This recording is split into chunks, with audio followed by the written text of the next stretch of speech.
In New York at the United Nations Headquarters television studios, our World Opinion Forum guest is Lucy Law Webster, a former United Nations political affairs officer working in disarmament affairs. She has since gone on to represent over the years some of the world's leading non-governmental organizations involved in the efforts to achieve peace, disarmament, economic security and justice, and women's rights through world law. To begin our conversation, I asked her reaction to recent political developments in the United States.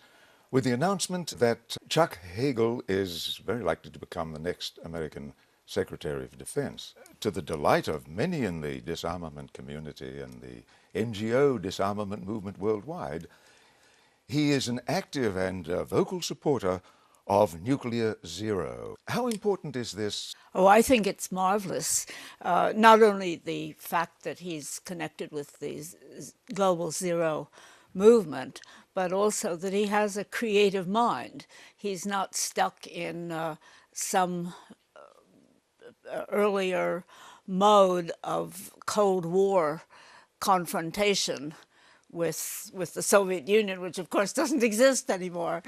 I think he is a very intelligent, open-minded, flexible, looking for opportunities kind of person.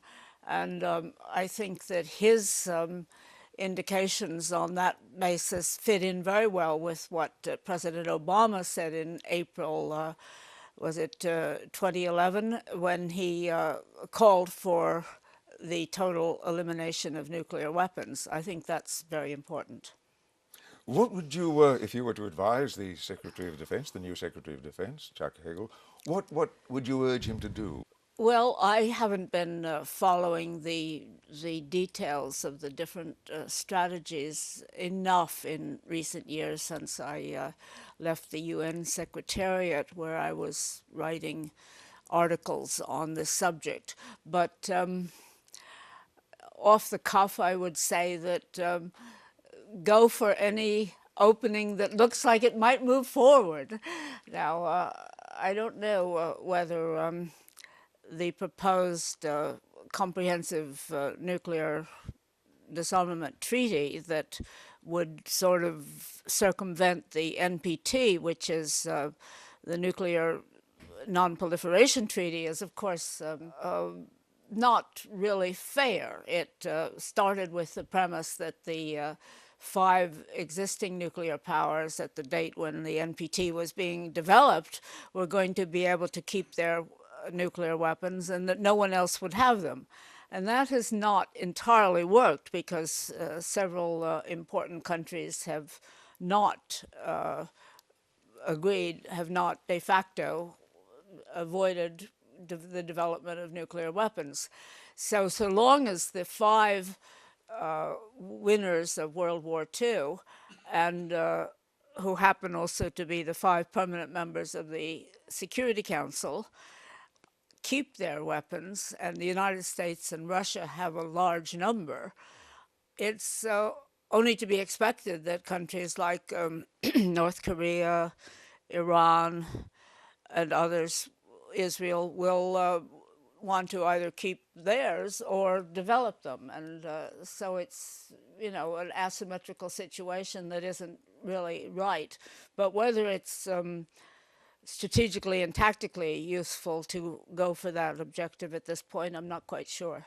At least it's an opportunity for the United States, the first nation to develop nuclear weapons and the only nation to use them.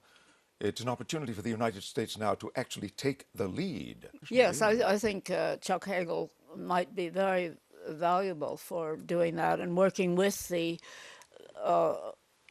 U.S. leaders who have a great deal of credibility as being involved in the Cold War competition between the United States and the Soviet Union.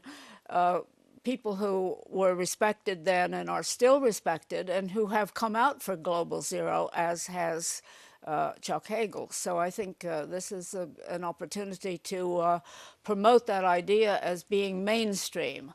I think that's a very important position to take. That is the mainstream. Let us not go with the right wing that is trying to spend money on Cold War weapons for the sake of the industry or for the sake of some historical stance. Now we can move beyond that. We can move into a new posture. This has been part of a longer conversation at the United Nations with Lucy Law Webster on peace, war, the United Nations, non-governmental organizations, and her own extensive lifetime role in global affairs, economics, women's rights, and citizen activism. The conversation will be posted soon in its entirety on this site. This is Kevin Sanders for World Opinion Forum.